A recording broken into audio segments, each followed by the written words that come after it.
Howdy again, that's Mr. Pete, your YouTube shop teacher, and this is anecdote number 2 of the series that I'm making about my younger days, my wilder days, and it's entitled Midnight Auto Sales, and you'll see why in a minute.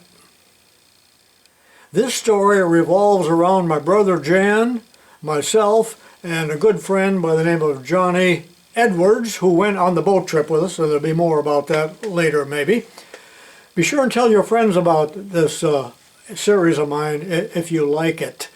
But you know, there's a bit of larceny and illegality in this one. I'm not proud of it, but it is kind of humorous to me anyway. So I have to lay the background now. So I think at that time 17 years old. I don't have a car yet, and my brother had just acquired a car, Johnny Edwards, who I'll show you a picture of him right now, along with Jan and me from about that same era.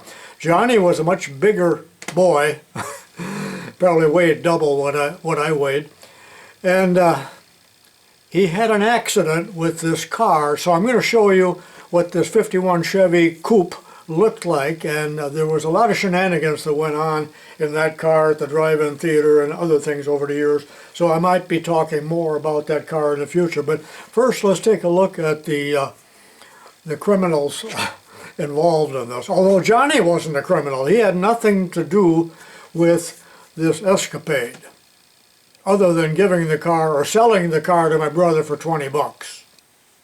This picture was taken approximately in 1961 or 62, and here are the characters here. This is my buddy Dwight, the tractor puller I always talk about. That's me. I think I weighed about 125 pounds. This is Jack Grant, a good friend. Passed away. Matter of fact, Jack and my brother Jan and Johnny here are all gone. And Jack is only 15 or 16 here, and he's driving this Triumph, 1952 Triumph 500 with straight pipes. Boy, did that thing make a lot of noise. But anyway, Johnny Edwards owned the car and had an accident with it. And then shortly after the accident, the transmission went out. It was a manual transmission. And the transmission is really what the story is about. So, now let me show you a picture of a car similar to his. I don't think I have any pictures of that car that I know of, and we're in my front yard here. The house is right over here behind the white.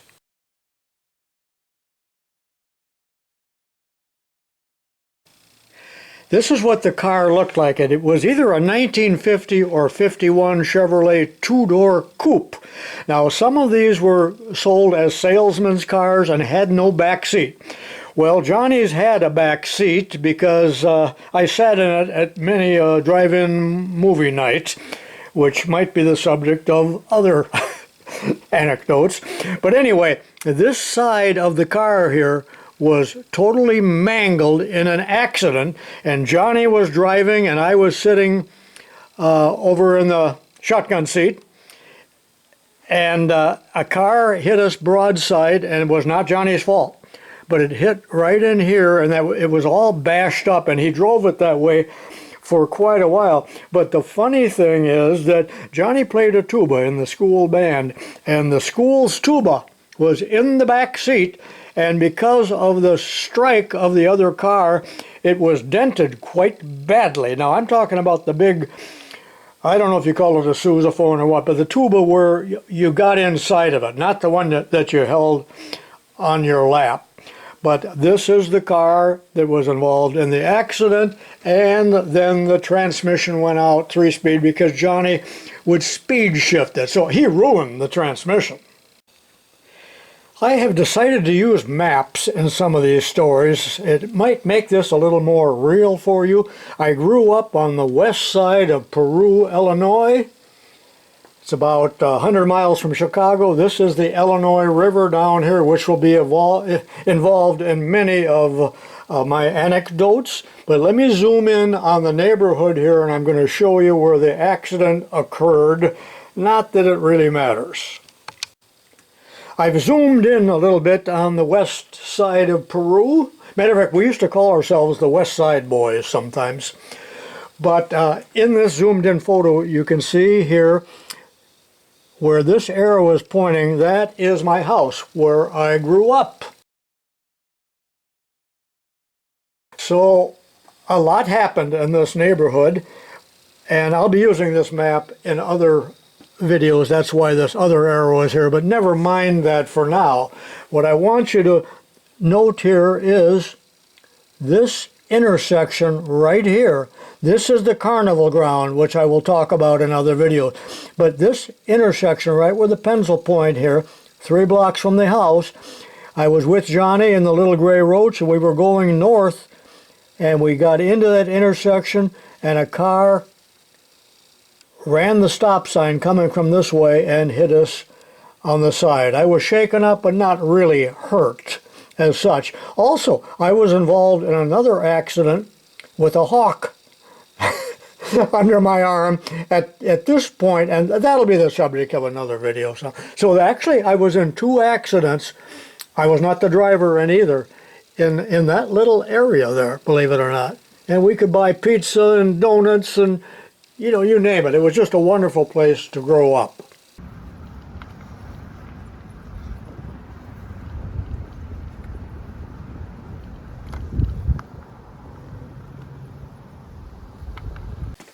Well, that long introduction more or less sets the stage for what I'm going to talk about. So I've shown you the car, I've shown you the geographic area where I lived and where that accident occurred.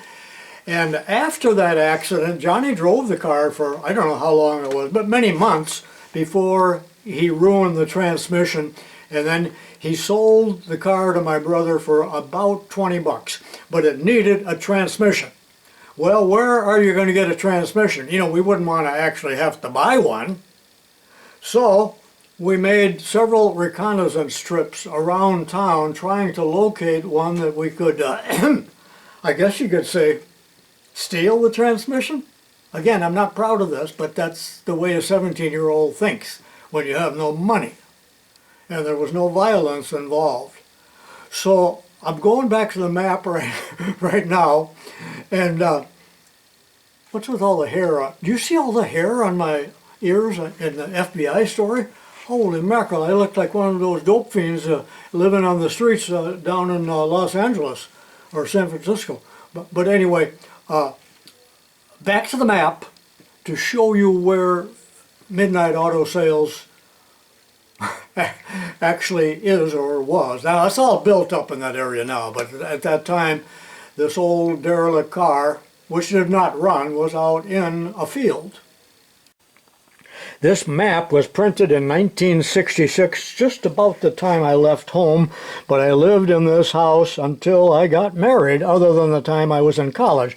So in scouting around town, this is Shooting Park Road up here, and the map ends here. The city of LaSalle is over here in this blank space, but I do not have a map showing that. But right up here, where the map ends, there was a dealership there, but it was just a storage yard for a tractor dealer. And there were some old cars and old farm machinery and so on, but there was a Chevrolet, and it had a manual transmission. Some of them had power glides back then, but not too much. So, and it was in the high weeds and the high grass. Okay, we're approaching the site of Midnight Auto Sales. That restaurant was there all these years, but this was open fields right where this little white building is, and that's where the derelict cars and tractors were located.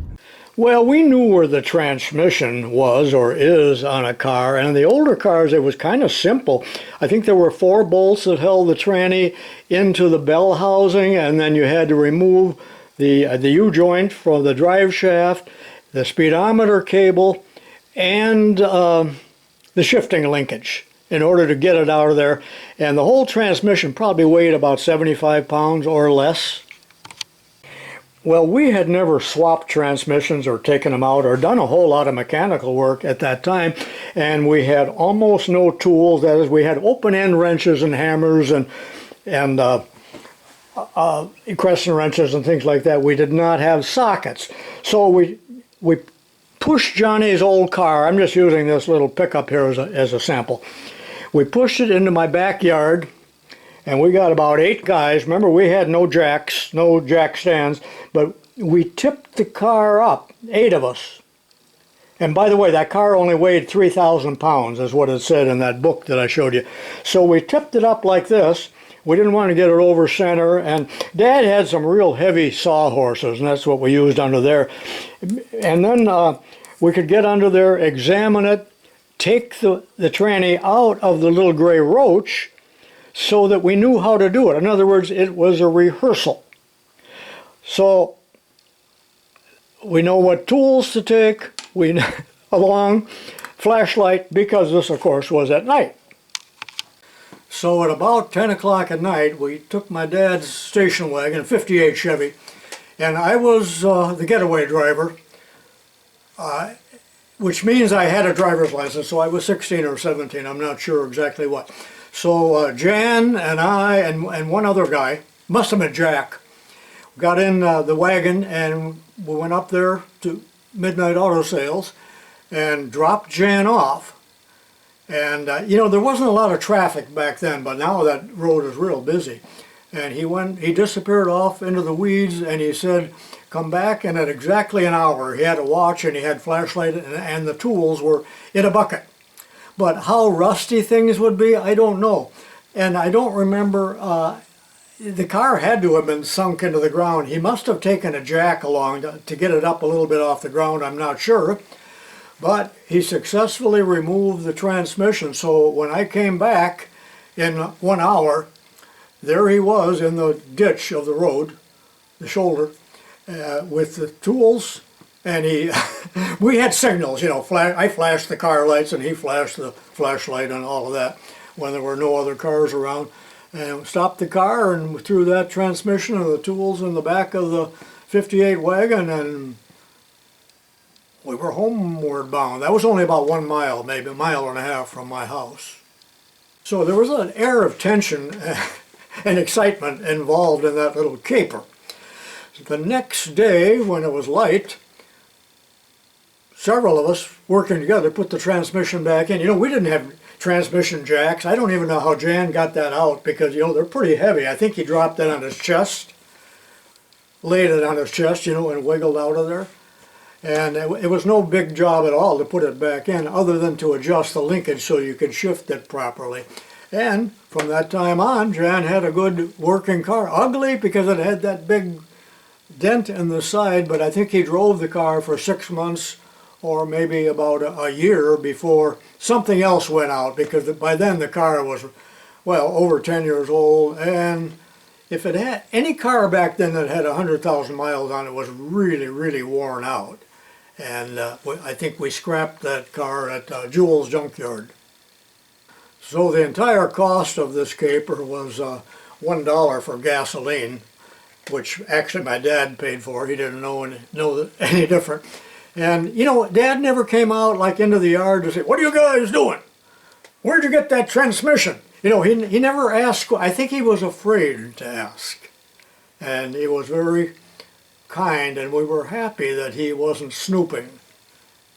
Well, I've removed a lot of transmissions from Chevys and Oldsmobiles, automatics, hydramatics. So swapping out a 3-speed is actually pretty simple. Very, very simple if you would have it up on a lift and have all the right tools. But that's the end of the story. I hope you don't think too poorly of me, because we did things a lot worse than that. And yes, we all should have been rounded up by the police and taken up to Kane County, where I believe it's St. Charles. There's a boys' reformatory. We all should have been committed there for a year or two until we changed our ways. I hope you enjoyed this little story, and go back and watch the FBI story if you didn't see that, and I'll see you then again in Anecdote 3. Leave a comment, but don't criticize me. That's something the past, and I have prayed and begged forgiveness from God, but I don't know who owned that car, but it was a scrap car that would never run again, but that doesn't mean that we had the right to go and take the transmission out of it. And I suppose that the true owner never did know what happened. At some point it just got hauled away for scrap without any intention of getting it running. All right, I've beaten this little subject to death. So long for now, and I'll see you next time.